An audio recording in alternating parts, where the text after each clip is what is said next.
Yo te he visto en LinkedIn, has estado en Líderes que Inspira, speaker de TEDx, siempre estás apoyando al tema de los recursos humanos, pero yo el día de hoy quiero hablar de la problemática que hay hoy en día, hoy en día del empleo.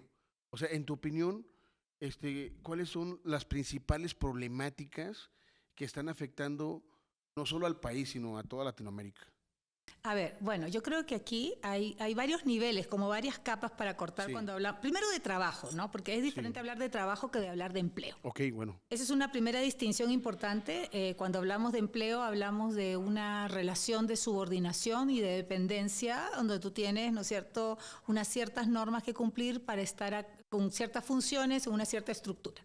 Y puede ser un empleo en una pyme, ¿no es cierto?, hay 4 personas y tienen una norma de pyme, hasta un empleo en una transnacional. Y eso es un empleo, ¿no? Ahora, el tema, las problemáticas del El empleo. Yo creo empleo. que hay problemáticas que son universales, que se agudizan en ciertas áreas. Por ejemplo, en nuestra Latinoamérica se agudizan ciertas cosas que en Europa o en Asia no se dan. Como O en por, Asia se dan. Por ejemplo, el tema de las jornadas de trabajo. ok, En países, ¿no es cierto?, de Europa ya ya se ha establecido que las jornadas de trabajo han bajado la cantidad de horas, por ejemplo.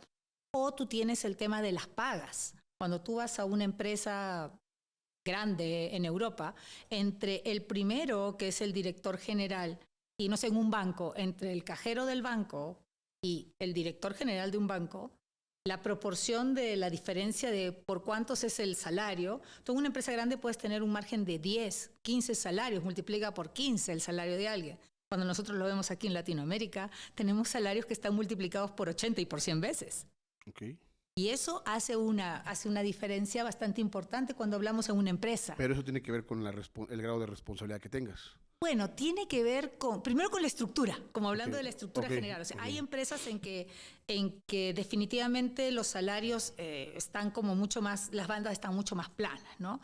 Porque finalmente hay mucha poesía sobre el tema de por qué trabaja la gente. Y sí, yo creo que yo lo confesé justamente en LQI, en Líderes que Inspiran, en la charla, que no siempre todo es paga, ¿ok? Y yo he tenido trabajos, empleos en realidad, o trabajos esporádicos, en los cuales me han pagado poquito, me han pagado más o menos, y me han pagado un montón. O sea, he tenido de los tres. Y la verdad, y lo vuelvo a decir así sinceramente, ¿eh?, el que me han pagado un montón, lo he disfrutado. Y si no he disfrutado el trabajo, he disfrutado de los beneficios de tener la paga, para después hacer cosas con esa paga.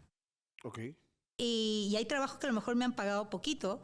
Recuerdo uno hace muchos años en Chile, cuando vivía en Chile, que tenía que estar a cargo de prensa para un encuentro continental de jóvenes, que iba a venir el Papa, una cosa muy importante.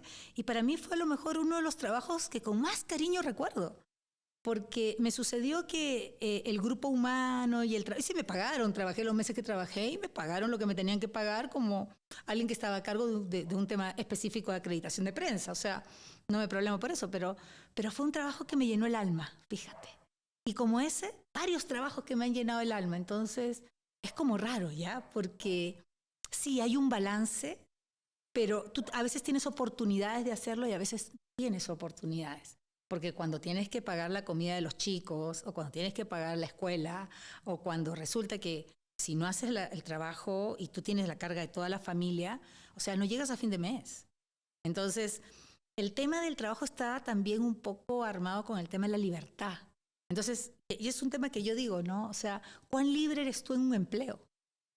Y yo creo que todas las crisis, a lo mejor existenciales, que están teniendo ahora las personas, ¿no es cierto?, después de todo este encierro que tuvimos Sí. en esta cuestión del COVID, tiene que ver con que la gente aprendió una nueva forma de emplearse. Se validaron cosas. O sea, los clientes aceptaron que tú no los fueras a visitar para llevarle las muestras. Y tuvo que haber un cambio radical en la forma de trabajar, O sea, ¿no? se instaló, pero ahora estamos como en la vía retro. Porque así como hay empleados que jamás pudieron hacer trabajo remoto por las funciones que cumplían y otros más administrativos, sí, dependiendo de la industria, etcétera, etcétera, ahora hay empresas que han abierto la puerta al tema de que cada uno decida cuándo ir, porque incluso hay gente que su contrato es virtual, o sea, que no tienen un tema de horas ni de marcar horas, pero te encuentras con que hay un tema humano en que los jefes te vean, que el director te vea, si tú eres jefe y quieres subir a gerente, que te vean que estás en la empresa. Entonces hay un estándar como complejo en el tema del empleo. No es nada simple. Entonces, regresando a la pregunta que tú me hacías, sí, de los desafíos, yo creo que el primer desafío de nosotros como personas es pensar cuál es el empleo que queremos tener y incluso preguntarnos si realmente queremos ser empleados. Pero habías dicho que hay una diferencia entre empleo y trabajo. Trabajo. O sea, trabajo es en general. Tú puedes tener muchos trabajos. O sea, yo puedo trabajar de voluntaria, por ejemplo. Eso es un trabajo. ¿Sí? Okay. Y yo puedo tener un empleo. Entonces, ¿cuál es la diferencia entre un trabajo y un empleo? La diferencia está en que en el empleo hay una relación de subordinación y dependencia. Okay.